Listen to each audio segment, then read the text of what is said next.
Formal na ngang inilunsad ng Department of Trade and Industry o DTI Nueva Ecija ang bagong mukha ng MSME branding ng lalawigan na tinawag na Obra at Kultura ng Nueva Ecija o OKNE, kasabay ng pagbubukas ng buwan ng One Town, One Product o OTOP Bazaar kamakailan sa SM Mega Center, Cabanatuan City. Ang OKNE ay sumasalamin sa sigasig at kasanayan ng mga lokal na negosyante sa Nueva Ecija. Nakaugat sa tradisyon, pinapanday ng inobasyon at nakatuon sa napapanatiling pag-unlad ng lokal na ekonomiya. Ayon sa DTI, ang bagong branding ay kumakatawan sa buhay na diwa ng pagiging negosyante ng mga Isijano at sa mga makulay na pagkakaiba-iba ng mga lokal na produkto sa lalawigan at para makilala ang galing ng mga Nueva Ecijano.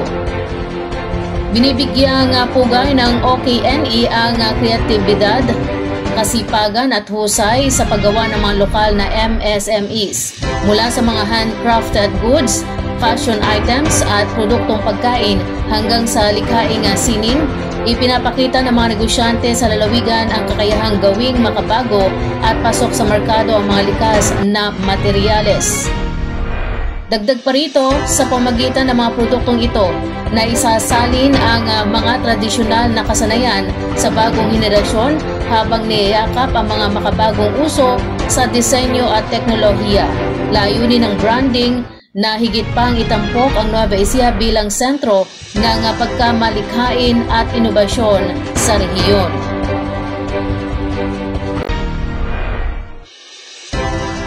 Naging matagumpay ang isinagawang pagsasanay para sa mga magsasaka ng lungsod ng Cabanatuan at mga kasapi ng Cabanatuan City Agricultural and Fishery Council o AFC na ginanap sa Barangay Kalibangbangan sa pagtulungan ng buong pamunuan ng barangay. Pinangunahan ng Department of Agriculture, Bureau of Soils and Water Management o DABSWM at ng Cabanatuan City Agriculture Office ang training on proper collection and preparation of soil samples, soil test kit o STK analysis and fertilizer recommendation using the BSWM Forthright mobile application.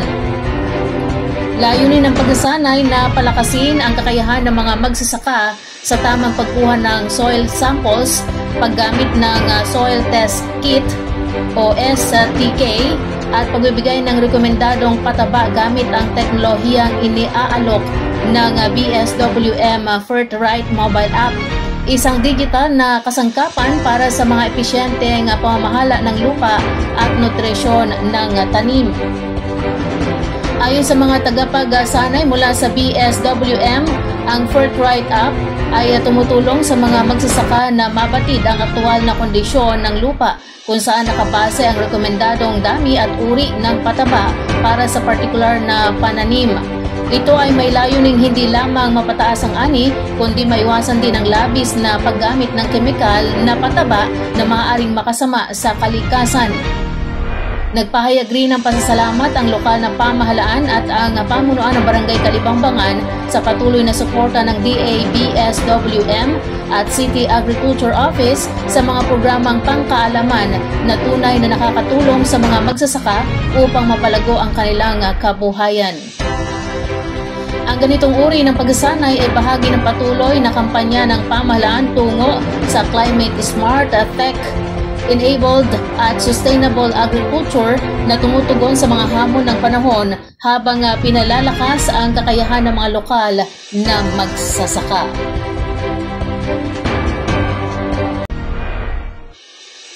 Natagpuan na at dinala na sa Enriquez Funeral Parlor ang bangkay ng pinaslang na TNVS driver na si Raymond Cabrera matapos matagpuan ang kanyang bangkay sa madamong lugar na sakop ng bayan ng Zaragoza, Nueva Ecija.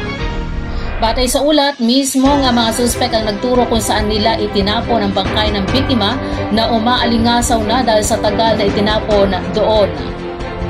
Kasama ng NBI ang mga suspek ng puntahan ng lugar upang ituro ang eksaktong bahagi kung saan nila itinapon ang labi ng biktima. Kinumpirma naman ng mga kaanak nito na ang labing nakuha sa damuhan ay ang mismong driver dahil na rin sa nakuhang mga gamit at bakal sa braso nito. Unang iniulat na nawala ang TNVS driver noong May 18 kung saan naging biktima pala ng hold-up at pagpatay ng 3 naging pasahero nito sa isang kasino sa Parañaque. Ayon sa NBI, carnap at hold-up ang tinitignang motibo sa krimen. Posible rin daw na may kakilala sa bayan ng Zaragoza ang mga suspek kung kaya't doon itinapon ang bangkay ng biktima. Matatandaan na iniharap ni Manila Mayor Isko Moreno sa media ang 3 sumukong suspek kung saan sinabi ng mga ito na disgrasya lang ang nangyaring pagpatay dahil ang plano lang nila ay hold-upin ang biktima. Ayon sa mga suspek noong May 18, pumunta sila sa kasino para dumiskarte ng pagkakakitaan hanggang sa sumakay ang mga suspek sa sasakyan ni Cabrera na nakuha naman sa CCTV sa Parañaque. Nagpahatid ang mga suspek sa Molino, Cavite. Habang nasa daan, narinig naman umano sa dashcam ang aktual na pagpatay sa biktima. Ilang araw matapos ang pangyayari, natagpuan ang sasakyan ni Cabrera sa labas ng convenience store sa Valenzuela. Inabandona ito at puno ng dugo sa loob. Hindi daw naman na-trace kung saan dinala ang bangkay ng biktima dahil walang GPS ang sasakyan.